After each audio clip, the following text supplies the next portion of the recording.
UP में Samajwadi party रुझानों में सबसे बड़ी पार्टी बनती हुई नजर आ रही है। इलेक्शन कमीशन के मुताबिक ये निश्चित तौर पर समाजवादी पार्टी के लिए, इंडिया गठबंधन के लिए बड़ी खुशखबरी है, बीजेपी के लिए बड़ा झटका है पार्था। लेकिन इस वक्त चुनाव आयोग की वेबसाइट पर देखिए 543 में से 534 सीटों के रुझान हमारे सामने हैं, जिनमें से 233 पर बीजेपी आगे है।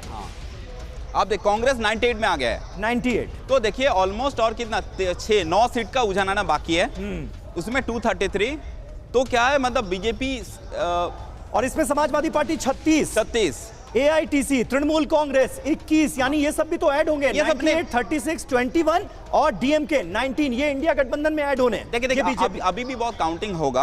हाँ। बट जो ट्रेंड है देखिए बीजेपी को तो सिंगल मेजोरिटी अभी मिलना बहुत ही मुश्किल है। ये बहुत इंपॉर्टेंट बात कह रहे हैं पार्था हमें ये बताते हुए कि पिछली बार 2019 में देखिए बीजेपी अकेले अपने दम पर बहुमत से बहुत आगे थी, 303 सीटें हासिल की थी। लेकिन इस बार बहुमत का आंकड़ा छूना अकेले बीजेपी के लिए मुश्किल हो जाएगा, बहुत मुश्किल हो जाएगा। ठीक है, अभी भी कुछ स्टेट्स है जहां हमारे बीजेपी होप है, जिसमें एक स्टेट है आप समझ लीजिए कर्नाटका। अगर हम लोग कर्नाटका देख लेंगे तो कर्नाटका में देखिए एनडीए बहुत अच्छा कर रहा है। तो 18 सीट्स में बीजेपी आगे है, 7 में कांग्रेस और 3 में जेडीएस। 3 में जेडीएस, यानी जेडीएस को भी बीजेपी में मिला दीजिए तो कुल मिलाकर 21 सीटें। और ये देखिए मतलब जो जेडीएस से अलायंस करने का जो फायदा, ये जो बेल्ट है ये साउदर्न पार्ट, इसमें देखिए दोनों सीट में सिर्फ कांग्रेस आगे है।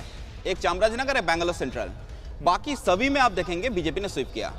तो और देखेंगे इंटरेस्टिंग जो बात है, जो गुलबर्गा का सीट है जो कांग्रेस प्रेसिडेंट का परंपरागत सीट है, बिल्कुल वो सीट में बीजेपी आगे है। ठीक है ना। तो देखिए इधर 1 2 3 4 5 6 7, तो क्या है यानी यहाँ बीजेपी और जेडीएस के गठबंधन का फायदा मिलता हुआ सीधे तौर पर नजर आ रहा है। एकदम फायदा हुआ। ये रिजल्ट इंडिकेट कर रहा है वोकल का वोट शिफ्ट हो रहा है एनडीए के साइड में। हाँ। बीजेपी का ओरिजिनल लिंगायत वोट रख चुका है। हाँ। ठीक है, थोड़ा पैचेस में कांग्रेस फाइट दे रहा है। हैदराबाद कर्नाटका बेल्ट में एक चिकोटी एक बेल्ट है और थोड़ा पैचेस में फाइट है। ठीक है, अच्छा जल्दी से यूपी की तस्वीर हमें दिखा दीजिए। यूपी में क्या कुछ बदला है क्या? यूपी में एक बार दिखा देता हूँ। यूपी में देखिए समाजवादी पार्टी के लिए बड़ी खुशखबरी के तौर पर फिलहाल रुझान सामने आए हैं। बीजेपी के लिए बड़ा झटका माना जा सकता है क्योंकि 80 में से 80 सीटों का दावा था। लेकिन ये देखिए उत्तर प्रदेश का आंकड़ा, समाजवादी पार्टी 36 सीटों पर आगे, बीजेपी 34 सीटों पर आगे, कांग्रेस पार्टी 7 सीटों पर आगे, आरएलडी 2 सीट पर आगे। जल्दी से गौरव का रुख करेंगे, गौरव के पास कुछ खास जानकारियां हैं। गौरव।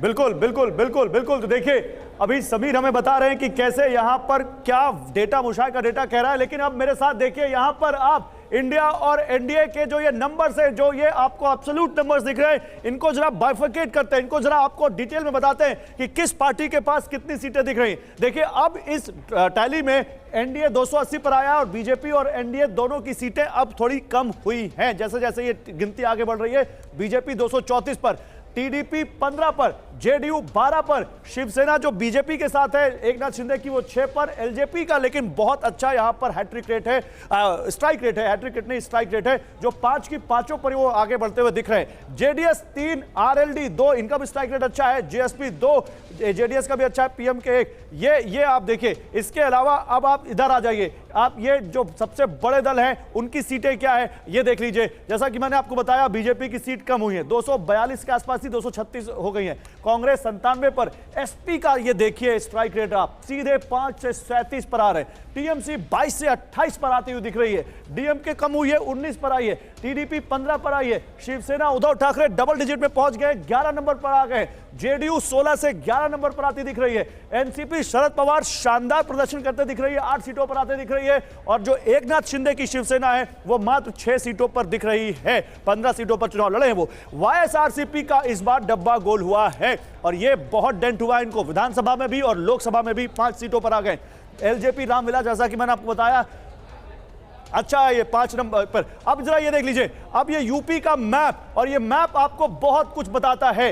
यहां पर आप देखिए, ये पूरा जो यूपी का मैप है, जो आपको यहां पर ब्लू दिख रहा है, ये या ग्रीन दिख रहा है, और ये जो सैफरन दिख रहा है, ये कुछ और था, अभी कुछ और बदल गया है। इस मैप को जरा अच्छे से आपको रीजन वाइज समझाते हैं। वो ऊपर वेस्ट यूपी से लेकर नीचे पूर्वांचल तक आप देखिए, NDA, India, BSP, others, Awadh क्षेत्र, यानी ये जो अवध क्षेत्र है, ये जो बीच का इलाका है, इसको आप देखिए। यहां पर अवध में एनडीए 8, इंडिया 16। अवध क्षेत्र बीजेपी का गढ़ माना जाता था, सबसे ज्यादा डेंट उनको यहीं पे हुआ है। बुंदेलखंड में देख लीजिए, बीजेपी एनडीए 3 की 3 दिख रही है यहां पर।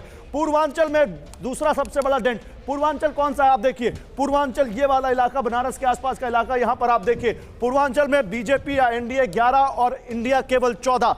अब देखिए रुहेलखंड, बरेली के आसपास का इलाका, यहां पर 3 एनडीए और इंडिया 6। इसके अलावा पश्चिमी यूपी में बहुत डेंट हुआ है, जाटलैंड जिसको कहा जाता है। पश्चिमी यूपी कौन सा, ये देख लीजिए, ये इलाका जो आप देख रहे हैं, ये इलाका ये पश्चिमी यूपी है। और यहां पर आप देखिए क्या डेंट हुआ है। पश्चिमी यूपी में 18 सीटों में 12 पर एनडीए और 6 पर इंडिया।